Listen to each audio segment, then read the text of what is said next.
금리 인상의 영향으로 20, 30대 청년층이 빚은 늘고 소비가 급격히 줄어드는 등 큰 타격을 입은 것으로 나타났습니다. 같은 청년층이라도 부채 수준에 따라 소비 감소폭은 차이가 컸습니다. 보도에 오인석 기자입니다. 코로나19 위기에 대응해 저금리 기조가 이어졌던 2020년과 2021년, 20, 30대 청년층은 중장년층보다 대출을 큰 폭으로 늘렸습니다. 청년층의 대출은 주택에 집중됐는데 총 대출 중 주거 관련 비중이 80%를 넘었습니다. 주택 구입 여력이 부족해 전월세 보증금 대출 비율도 지난해 말 기준으로 30%에 달했습니다. 하지만 대출 증가는 기준 금리가 오르면서 부채 상환 부담으로 이어졌습니다. 최근 고금리가 지속됨에 따라서 취약차주 위주로 연체율이 상승할 수 있는데요. 청년층의 연체율이 중장년층에 비해서 빠르게 상승하는 추세가 계속해서 나타날 위험성이 높습니다.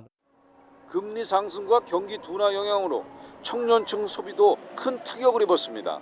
기준금리가 1%포인트 인상될 때 20대의 연간 소비 감소폭은 30만 원, 30대는 20만 원인 반면 50대는 8만 5천 원, 60대 이상은 3만 6천 원에 그쳤습니다.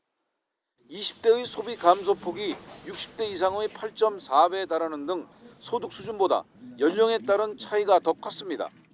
이제 청년층의 경우에는 저축이 부족하고 차입이 어렵기 때문에 소비를 현재 소득에만 의존을 해야 되고, 그래서 현재 소득에 충격이 왔었을 때는 소비를 급격하게 조정할 수밖에 없는 상황에 처하게 됩니다.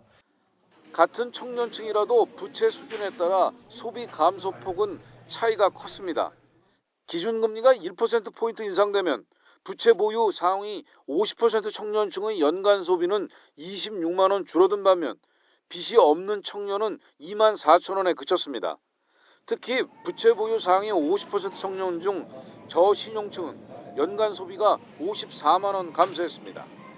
KDI는 청년층이 향후 소득이 증가할 가능성이 높으므로 미래 소득을 대출 규제에 반영하고 한계 상황에 직면한 청년층의 기존 채무를 장기 분할 상환 대출로 전환할 기회를 확대할 필요가 있다고 권고했습니다.